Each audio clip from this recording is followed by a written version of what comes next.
সুপ্রিয় দর্শক বন্ধুরা, আমরা চলে এলাম তান্ত্রিক কবিরাজ সুনীল ঠাকুরের আখড়াতে। উনি কিন্তু সাধারণ কোনো কবিরাজ না, আগে পরে অনেক মানুষ অনেক সাক্ষাৎ নিছে।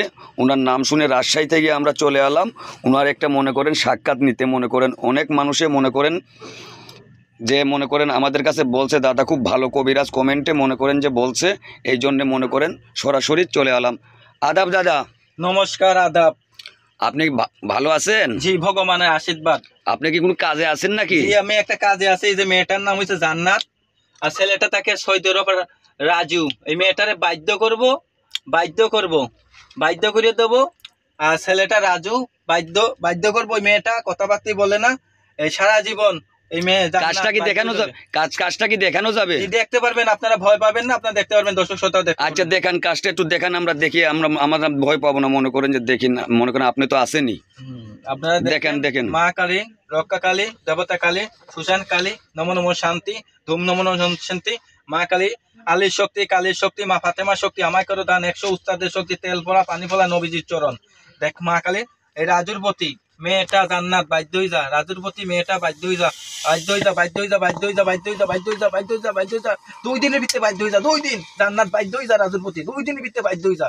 মা কালী, রক্ষা কালী, দেবতা কালী, সুশান কালী। বলতো কাজটা কি হয়ে গেল? কাজ হয়ে গেছে, 2 দিনের ভিতরে কাজ হয়ে গেছে। জান্নাত বাধ্য হয়ে গেছে রাজুর প্রতি।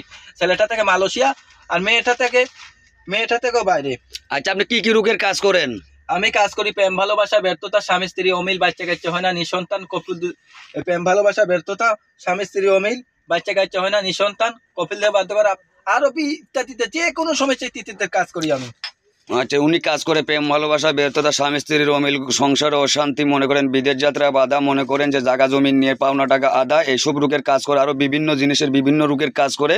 মনে করেন যে এখন মনে করেন যে আপনার কোনো কিছু বলার আছে? আমার একটা কথাই বলা আছে, ভুয়া কবিরাজ থেকে সাবধান। এই দুনিয়া ঠকবাট পারে অভাব নাই। অনেক মানুষই প্রতারণা করে অনেক টাকা পয়সা নষ্ট করতেছে। যাদের পিঠ দেয়ালে ঠেকে গেছে, জীবনের লাশ কবিরাজি, শেষ কবিরাজি সুনীল ঠাকুর দিয়ে কাজ করাবেন। জীবনের লাশ কবিরাজি যাদের পিঠ দেয়ালে ঠেকে গেছে। আর আমার আছে লাইসেন্স আছে, আমার বাবা ছিল কবিরাজ, দাদা ছিল কবিরাজ, আমাদের লাইসেন্স পত্র কবিরাজি। আমরা লাইসেন্স যারা আছে দেখে শুনে কাজ করাবেন। আইনের লোকে প্রশাসনের তো ধরতেছে, এরকম ভিডিও ফোন দিয়ে কাজ করাবেন। দেখবেন সে অরিজিনাল কবিরাজ কি, লাইসেন্স পত্র আছে কি না। লাইসেন্স পত্র না থাকলে ওরা শুনবেন যে ভুয়া কবিরাজ। আচ্ছা ঠিক আছে, এখন আপনার ঠিকানাটা কোথায়? আমার ঠিকানা হয়েছে রাধানগর, গোয়াইনঘাট, সিলেট ডিস্ট্রিক্ট। আপনার নামটা কি? আমার নাম হয়েছে সুনীল ঠাকুর, তান্ত্রিক কবিরাজ সুনীল ঠাকুর। এলাকার নাম হয়েছে নামকরা কবিরাজ আমি। আচ্ছা ঠিক আছে, দর্শকে আপনার সঙ্গে যোগাযোগ করবে কিভাবে? এই যে আমার নাম্বারটা হয়েছে 017348461 লাস্টে 15 এই নম্বরে হোয়াটসঅ্যাপ ইমো আছে? এই নম্বর ইমো আছে, হোয়াটসঅ্যাপ আছে। চাইলে সরাসরি ভিডিও ফোন দিয়েও করতে পারে, সরাসরি আমার অফিসে রাধানগর গোয়েন্দার আসতে পারবে। আচ্ছা, কাজটা করছি যে ভিডিও ফোনের মাধ্যমে কাজ করছি এটা। আচ্ছা ঠিক আছে, মনে করেন উনি মনে করেন যে ওনার নাম হইলো মনে করেন সুনীল ঠাকুর, মনে করেন উনার ঠিকানা হইলো মনে করেন যে মনে করেন রাধানগর গোয়াইনঘাট উনার ঠিকানা হইলো মনে করেন ভিডিও দেখে করবেন। আর মনে করেন উনার নম্বরটা মনে করেন যারা দেশ থেকে বিদেশ থেকে কবিরাজি করাবেন, মনে করেন ওনার সঙ্গে মোবাইলে যোগাযোগ করবেন। ইমো হোয়াটসঅ্যাপ দুটোটাই আছে। মনে করেন যে ওনার নাম হইলো মনে করেন সুনীল ঠাকুর কবিরাজ, মনে করেন উনি খুব ভালো কবিরাজ। আদাব দাদা। নমস্কার, আদাব।